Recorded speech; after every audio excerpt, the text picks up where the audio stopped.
जय हिंद, नमस्कार। आप सबों का स्वागत है सर्वेश क्लासेस केजीजी में। Hit the target easy to learn. साथियों, आप लोगों के लिए एक बहुत ही इम्पोर्टेंट अपडेट है जो कि बहुत सारे आदमी को खुश कर देगा और बहुत सारे अभ्यर्थियों को दुखी कर देगा। और ये इम्पोर्टेंट जो आपका क्या है इंफॉर्मेशन है, ये इंफॉर्मेशन रिलेटेड है बीएड वर्सेज बीटीसी के मुद्दे से। बिहार के पटना हाई कोर्ट में एक अपील दायर की गई थी जिसमें कहा गया था कि बीएड वाले को शामिल किया जाए किसमें, पीआरटी के अंदर।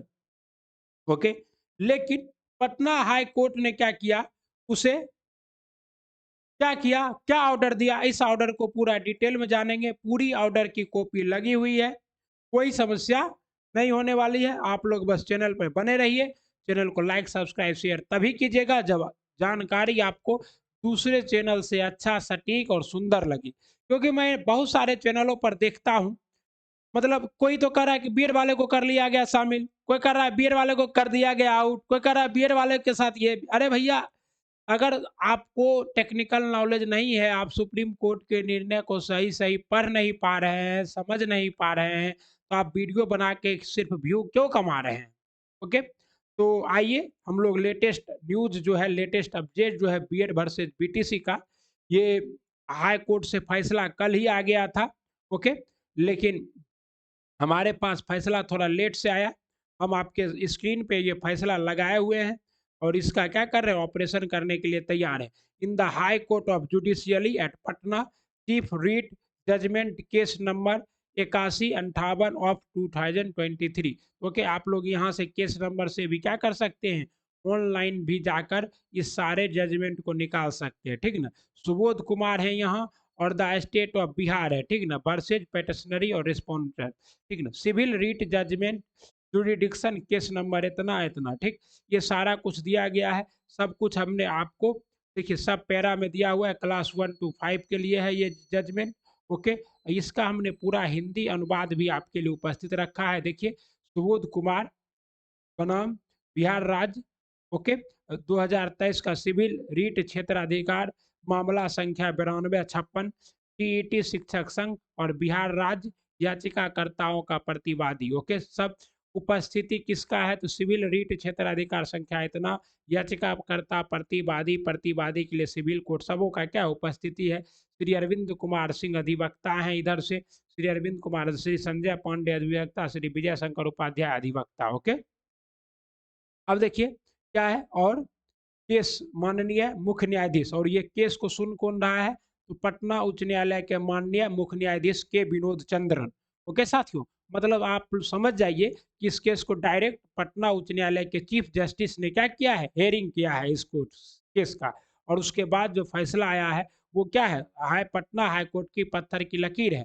अब कोई भी ऐसा जज नहीं है जो इस मुद्दा पर नया केस ले सकता है पटना हाई कोर्ट में, क्योंकि चीफ जस्टिस के द्वारा ही फैसला दे दिया गया है। आइए देखते हैं, और माननीय श्रीमान न्यायमूर्ति पार्थ शास्त्री भी इनके साथ है, मौखिक आदेश, ठीक है। प्रति माननीय मुख्य न्यायाधीश, प्रतिवादी राज्य के माननीय सर्वोच्च न्यायालय, प्रतिवादी में राज्य के माननीय सर्वोच्च न्यायालय को भी प्रतिवादी बनाया गया है। उनके फैसला को के कारण व्याप्त कथित अनिश्चितता को दूर करने का प्रयास किया जा रहा है। तो 3 आदेशों के साथ उपरोक्त आवेदन दायर किया है। अंतवर्ती अनुलोम संलग्न एक, देखिए 3 आदेश को यहाँ पर चैलेंज किया गया, 3 आदेश दिया गया था और उसी तीनों आदेश को क्लियरिफिकेशन के लिए हाई कोर्ट को कहा गया था। हाई कोर्ट ने कहा अनुवर्ती अनुप्रयोग के अनुगलनांक R1 माननीय सर्वोच्च न्यायालय का निर्णय है जिसमें राजस्थान उच्च न्यायालय के निर्णय को सही ठहराया गया है, ठीक। कोर्ट ने प्राथमिक विद्यालय शिक्षक के लिए पात्र योग्यता के रूप में बीएड को शामिल करने के लिए राष्ट्रीय अध्यापक शिक्षा परिषद द्वारा जारी 28/6/2018 की अधिसूचना को रद्द करते हुए बरकरार रखा। यह स्पष्ट रूप से माना गया है कि प्राथमिक विद्यालय के शिक्षकों के चयन के लिए बीएड योग्यता नहीं हो सकती। कक्षा 1 से 5 के बीच छात्रों को पढ़ाना क्या है, जो भी है, मतलब सुप्रीम कोर्ट का जो भी फैसला आया as it, Patna high court ने उसे क्या कर दिया, यहाँ कोर्ट कर दिया और बोला सुप्रीम कोर्ट का फैसला क्या है, एज इट रहेगा, उसमें कोई परिवर्तन हम नहीं कर सकते हैं और वो कोई परिवर्तन के लायक भी नहीं है। दूसरा अनुगलक 2 है, देखिए उस मामले में पारित किया गया था जहां अधिसूचना की चुनौती दी गई थी जिसे अनुबंध R1 के निर्णय द्वारा रद्द कर दिया गया। माना गया था। परिणामी विज्ञापन और उसके अनुसरण के उठाए गए बाद के कदम अमान्य हो गए। मतलब इसके बाद जो भी कदम उठाए जाएँगे वो क्या हो जाएँगे? अमान्य हो जाएँगे। विशेष रूप से देखा गया कि बिहार राज्य उपरोक्त रीट याचिका में एक पक्ष नहीं था। मतलब बिहार राज्य इस याचिका में कहीं भी कोई पक्ष नहीं था, वादी नहीं था, न्याय लेकिन 3 न्यायाधीशों की पीठ ने विशेष रूप से दर्ज की है कि यह उम्मीद की जाती है कि बिहार राज्य जो है इसको मानेगा। आपको पता है कि सुप्रीम कोर्ट ने ही पहले ही कह दिया था कि बिहार राज्य इस निर्णय को क्या करे, माने, और देश के सभी राज्य माने, तो उसके बारे में पटना हाई कोर्ट ने भी कहा। अनुगलक R3 विशेष अनुमति याचिका है जिसमें छत्तीसगढ़ उच्च न्यायालय द्वारा जारी अंतरिम आदेश जिसमें भर्ती प्रक्रिया पर रोक लगा दी थी को चुनौती दी गई। माननीय सर्वोच्च न्यायालय की एक खंडपीठ ने अंतरिम आदेश रद्द कर दिया और स्पष्ट किया कि भर्ती प्रक्रिया रीट याचिका में विचार के परिणाम के अधीन होगी, जो केवल अनुच्छेद धारा 1 मतलब रीट याचिका जो भर्ती निकली थी छत्तीसगढ़ में उसको रद्द रोका गया था, तो उसको बोला कि चालू रखिए, लेकिन हम जो पहला फैसला दिए हैं उसके हिसाब से लेकिन अनुरूप हो सकती है। हमें नहीं लगता कि इससे अस्पष्टता की कोई कमी है। सीधा-सीधा जो हमारे बिहार के चीफ जस्टिस हैं, उन्होंने सीधा-सीधा एक लाइन में कहा, इन तीनों बातों में लगता नहीं है कि मुझे कोई टिप्पणी करनी चाहिए, मुझे कुछ कहना चाहिए, सब ऑलरेडी क्लियर है। अगर आपको समझ में नहीं आता है तो वकीलों से समझ लीजिए या किसी जानकार लोगों से समझ लीजिए। मतलब पटना हाई कोर्ट ने इस तीनों बातों को मान लिया 100% अक्षांशता नहीं, पूर्णतः। जहाँ तक अनुबंध R1 अनुबंध R2 में प्रस्तुत माननीय सर्वोच्च न्यायालय के निर्णय की बाध्यकारी प्रकृति का संबंध है अनुबंध R3 में दिए गए आदेश में कोई स्पष्ट विरोधाभास नहीं है। हमें लगता है कि याचिका क्या है, गलत है। पटना हाई कोर्ट ने इस जो विनोद कुमार जी का याचिका था, इसको यह कहते हुए रद्द कर दिया कि अब आप लोगों के पास कोई भी क्या है औचित्य नहीं है। आप बीएड अभ्यर्थी हैं और आप पीआरटी में जाना चाहते थे, हम कुछ करें, हम कुछ नहीं कर सकते हैं। अंतर्वादी आवेदन वह स्वीकार किए जाते हैं और इसने आवेदन को क्या कर दिया, पटना हाई कोर्ट ने रिजेक्ट कर दिया। K Vinod Chandran CJ chief justice of Patna high court, Parth Shastri जो है दूसरा जज थे, इसके साथ कौन थे, पार्थ शास्त्री। ठीक है, मतलब साफ है कि पटना हाई कोर्ट ने अपने फैसले में सुप्रीम कोर्ट के निर्णय पे पूरा फुल मोहर मार दिया और फुल स्टॉप लगा दिया इस विवाद को पटना में के अंदर।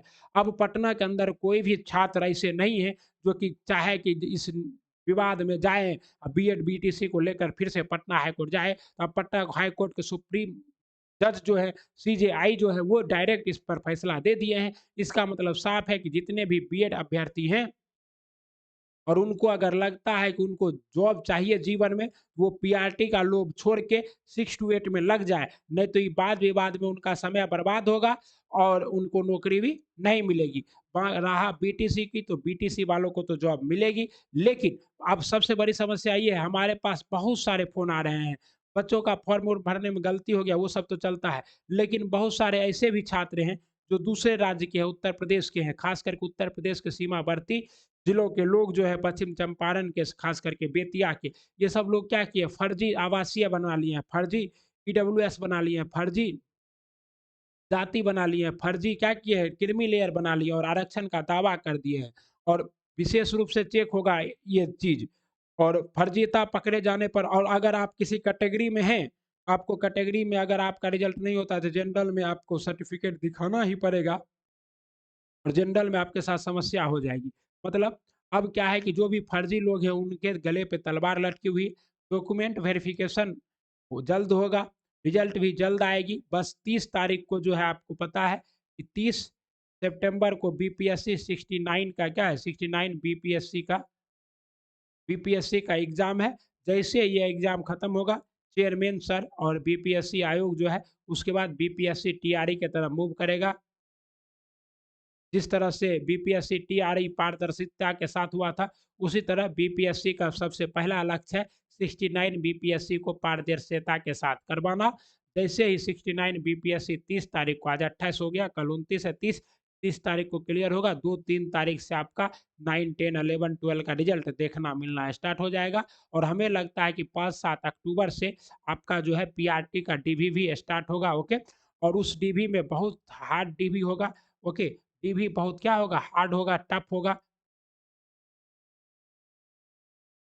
कठिन डीबी होगा, एकदम सख्त डीबी होगा। और कोई भी बच्चे जो फर्जरी किए हैं, वो हम उनसे यही उम्मीद करेंगे कि आप लोग अगर कुछ भी गड़बड़ है आपका, तो आप डीबी में शामिल नहीं हो, क्योंकि अगर आप डीवी में फर्जरी करते हुए पकड़े जाते हैं, आपको 5 साल के लिए क्या किया जाएगा, बिहार के हर एग्जाम से आपको कैंसिल कर दिया जाएगा। ऐसा बीपीएससी का प्रावधान है। आपका आधार संख्या के माध्यम से आपको क्या कर दिया जाएगा, ब्लैक लिस्टेड कर दिया जाएगा। आप बिहार में कोई भी वैकेंसी में अपियर नहीं हो सकते हैं, ना बिहार दरोगा में, ना बीपीएससी में, ना किसी में। आधार संख्या ही आपका सरकारी नौकरी के रजिस्टर से ब्लॉक कर दिया जाएगा। इसलिए फर्जी अभ्यर्थी जितने भी हैं वो डरिए, और नहीं डरिएगा तो अपना भोगिएगा। हम कुछ नहीं कर सकते, हमारा काम है आपको जानकारी देना। तो हमने आपको वो जानकारी दिया जो कि हर आदमी चाहे जैसे तैसे दे रहा था। जो सुस्पष्टता के साथ जानकारी है, वो सिर्फ और सिर्फ सर्विस क्लासेस केजीजी पे दिया जाता है। ओके, और आपको पता है कि बीएड वाले जितने भी हमारे भाई हैं, उनके साथ हमारी हमदर्दी है, लेकिन हम कर क्या सकते हैं, हमारे हाथ में तो कुछ है नहीं, और किसी के हाथ में कुछ नहीं है, क्योंकि ये सरकार एनसीटी की गलती है। किसने क्या किया, 2018 में अध्यादेश लाकर इसमें संशोधन तो किया, लेकिन पीछे का जो सारा शिक्षा आयोग का जो सुझाव था, उसको दरकिनार कर दिया, और उसी बेसिस पर यह अध्यादेश क्या हो गया, रद्द हो गया। अब कुछ हो नहीं सकता। और केवीएस पीआरटी का रिजल्ट भी जल्द आएगा। ओके, तो आप लोग पढ़ते रहिए, पढ़ते रहिए, सर्विस क्लासेस केजीजी के साथ जुड़े रहिए। और हाँ, ये लाइक कर दीजिएगा, सब्सक्राइब कर लीजिएगा, शेयर कर दीजिएगा अपडेट के लिए, ठीक ना। तो बीएड वालों का जो अपील था, उसको पटना हाई कोर्ट ने क्या किया, सीधे सीधे रद्द कर दिया। ओके, आप लोग इसको हमारे टेलीग्राम चैनल से इसको पढ़ सकते हैं। और जितने भी बच्चे बिहार दरोगा की तैयारी करने वाले हैं, वो हमसे संपर्क करिए, हमारे साथ जुड़ जाइए। ये है हमारा व्हाट्सएप नंबर, टेलीग्राम नंबर। यहाँ से आपको हम क्या करेंगे, तो गाइडेंस बैच में गाइड करेंगे। साथ ही साथ बीपीएससी टीआरई फेज 2 6 to 8 का भी बैच स्टार्ट होने वाला है। आप लोगों से निवेदन बस इतना है, पढ़ते रहिए, पढ़ते रहिए। ओके, अपना ख्याल रखिए, और फालतू के विवाद में मत पड़िए, ठीक ना साथियों। तो जय हिंद, वंदे मातरम। फिर मिलेंगे, तब तक आप लोग क्या कीजिए, अपने पढ़ाई को धार देते रहिए। नहीं कुछ हो तो एनसीईआरटी को पढ़ते रहिए, अक्षांशता पूर्णता, ठीक ना। ठीक, जय हिंद। मिले अगले वीडियो में।